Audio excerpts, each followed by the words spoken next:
Join me in this invocation. Father, give us wisdom in these days to be watchmen, wise to the schemes of the enemy, and to faithfully and fervently appeal to heaven for your intervention. Namaste, namaskaram. Hell's strategic planning team has come up with a genius plot to destroy America by placing a growing army of radical prosecutors in key locations around this nation. These portals of hell's agenda have more power than any local occult activity through their positions of authority. They are using their power to replace God's design for government with an advocacy of chaos.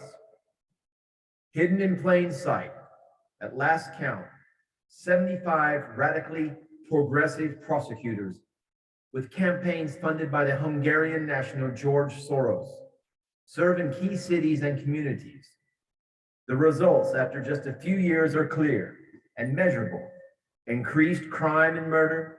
Scripture clearly describes the role of government to protect the innocent. Romans 13, anyone? Yet the soft on crime policies of these hand-picked radical prosecutors primarily protect the guilty. Not only are they soft on crime, they're also creating a climate of lawlessness.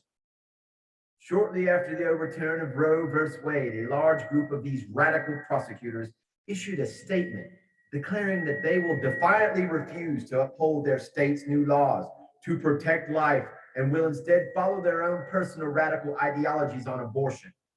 They state, "We decline to use our offices, resources to criminalize reproductive health decisions and commit to exercise our will, settled discretion, and refrain from prosecuting those who seek, provide, or support abortions." This statement is signed by nearly 100 elected prosecutors under the banner of Fair and Just Prosecution, which is funded by Tide Center, Ford Foundation, and Chan Zuckerberg Initiative, among other progressive funders, that is. The laws these rogue prosecutors are blatantly disregarding were created completely constitutionally by state legislators the voters elected. Recently, I talked with a few friends who are law enforcement officers, where one of these prosecutors is in power. Here's what they shared are some of the results of the radical Soros prosecutor in their district. Law enforcement officers do not enforce the law because they know convicted criminals will likely receive light sentences or none at all. Law enforcement officers' morale is incredibly low because officers see few results from their efforts. Criminals are much more likely to go hands-on during an encounter with law enforcement.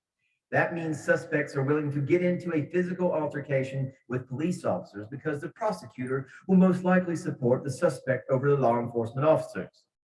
Law enforcement officers and law enforcement agencies can't recruit enough officers to fill vacancies, so they are constantly understaffed. Some of the factors are a general civic disrespect for law enforcement, the fear of lawsuits and reprisal from suspects, and a lack of support from the administration.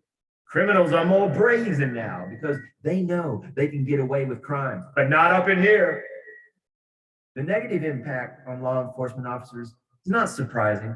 Soros generously funds organizations advocating criminal justice reforms, like defunding the police, backing inexperienced, unqualified, and radically progressive district attorney candidates is part of a coordinated demonic plan to transform criminal justice in our nation, with the result of lawless and crime-ridden cities. And it's working. But not up in here.